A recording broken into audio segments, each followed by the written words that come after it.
सभी माननीय आज के कार्यक्रम के अध्यक्ष जी, वनवासी कल्याण आश्रम के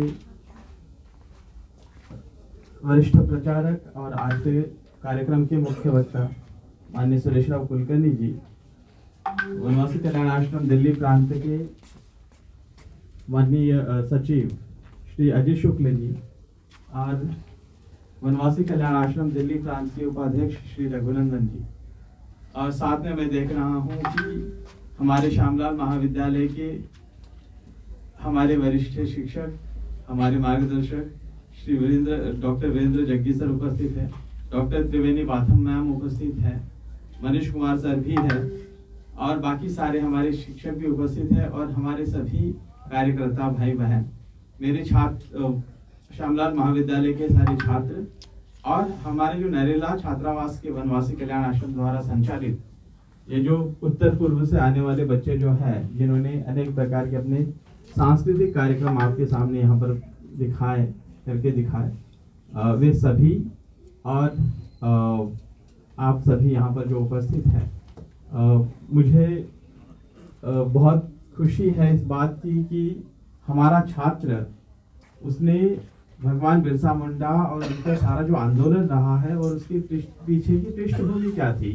इसका सारा वर्णन उन्होंने कर दिया है। इसलिए मुझे बहुत ज़्यादा कुछ यहाँ पर कहने की आवश्यकता है नहीं, ऑलरेडी उसने सारी बातें कही थी और मुझे कहा गया था कि मैं भगवान बिरसा मुंडा के बारे में बात रखूँ, उसने वैसे भी सारी बातें रखी हुई है। हम जनजाति गौरव दिवस क्यों मनाते हैं, इसकी पृष्ठभूमि हम सभी जानते हैं। 2021 में 10 नवंबर को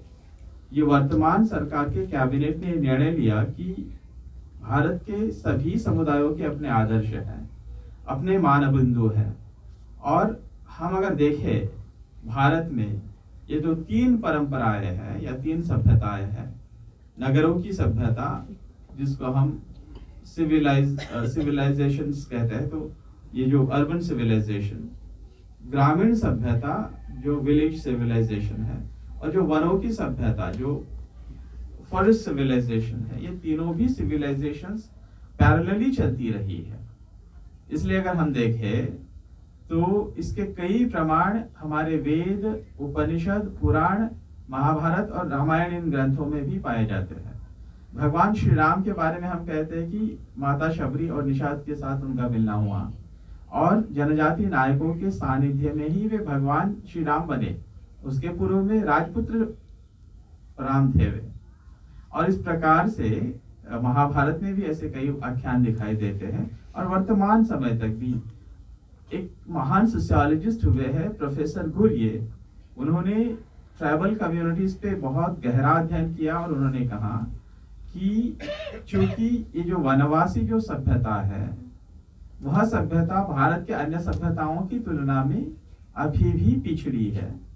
या हम जिनके विकास के मानदंड जिन्हें मानते हैं, उन विकास के मानदंडों पे वे पीछे ठहरते हैं। लेकिन भारतीय संस्कृति के मूल जो अगर हमें देखने हैं तो वनवासी सभ्यता में ही हमको वो देखे जा सकते हैं।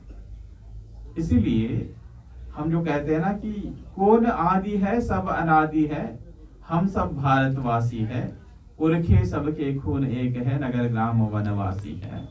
हम नगर ग्राम और वनों में रहने वाले, और इसीलिए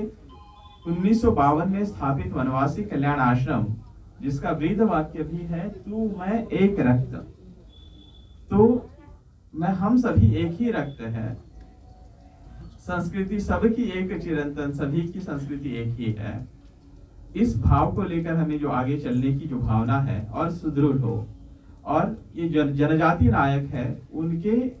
भी योगदान हम याद कर सके और उनके आदर्शों को हम हमारे समाज के केंद्र में रखे, यह कल्पना थी। इसी कल्पना को लेकर के भारत सरकार ने 2021 में 15 नवंबर को हमने पहली बार जनजाति गौरव दिवस मनाया। ये तीसरा जनजाति गौरव दिवस है। इसके बारे में विस्तृत जो है माननीय सुरेश राव जी, आज के मुख्य वक्ता जो है, वे हमारे सामने रखेंगे ही। तो यही भावना हम आगे लेकर चले तो अच्छा होगा हम सब के लिए। आपने मुझे धैर्य से सुना, इसलिए धन्यवाद।